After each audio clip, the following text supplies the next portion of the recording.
Sinita ni Senador Roque Tulfo si Tourism Secretary Cristina Frasco dahil pumukha niya umano ang nakabalandra sa promotional materials ng ahensya.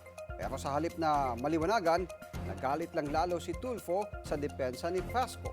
Nagbabalik si Hannah T. para sa detalye.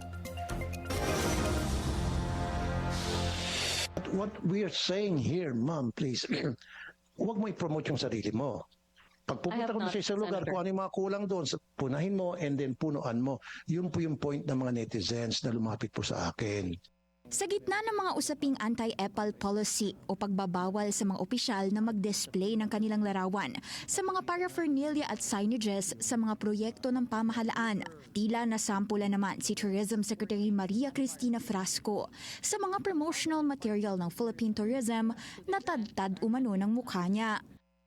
Sabi ni Senator Raffy Tulfo, nagmistulang blogger daw si Frasco na ayon sa mga nagrereklamo sa kanya ay tila naging sentro na raw ang mukha ng kalihim ng mga tourism promo, hindi na ang mismong destinations ng bansa.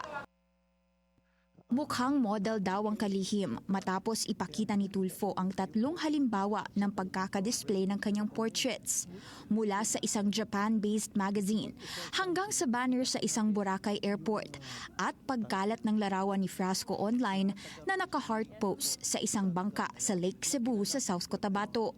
Mas maganda para kay Tulfo kung local models at destinations ang nilalagay sa promotional materials. Pero paglilinaw ni Frasco, hindi raw niya pinahintulutan ang kumalat na Japan-based magazine kung saan siya ang naging cover. Pagdating naman sa banner na may larawan niya sa airport, welcome sign daw ito para sa kanya na mag-inaugurate ang isang PPP project doon kaugnay ng pag-improve ng ticketing sa Boracay. At sa kumalat niyang larawan sa Lake Cebu, depensa ni Frasco, nagtatrabaho lang siya at wala siyang political motive. Pero tila nagpanting ang tenga ni Tulfo rito. I have no national ambition. I'm not running for any national position. And therefore, any accusation of self-promotion would fall flat because I am not running for any national position in 2028. And therefore, there would be no reason for me to promote myself. I'm sorry, ma'am, I'm not saying that you're running.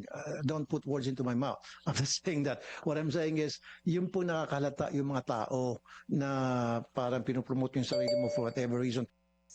Bilang tugon, marami raw promotional materials ng tourist destinations ang DOT na wala ang mukha ni Frasco at handa raw silang magbigay nito sa opisina ni Tulfo.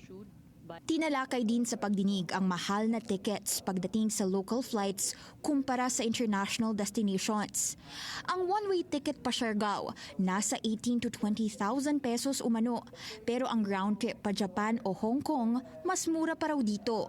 As of January, nasa 27,000 pesos naman ang flight pa Basco, Batanes, na mas mahal raw kumpara sa flights pa Tokyo o Seoul. Expensive airfares are often just a symptom of poor facilities and neglected infrastructure. Paliwanag ng Civil Aeronautics Board, may ilang local destinations na apektado ang airline tickets dahil sa may iksing runway ng ilang mga probinsya. Kaya maliliit na aircraft ang kayang i-accommodate nito na may maliit ding passenger capacity. Kinokonsidera ngayon ang day and night operations ng mga maliliit na airport para makapag-accommodate pa ng additional flights at mababaan ang airfares. Hannah T. Billionario News Channel.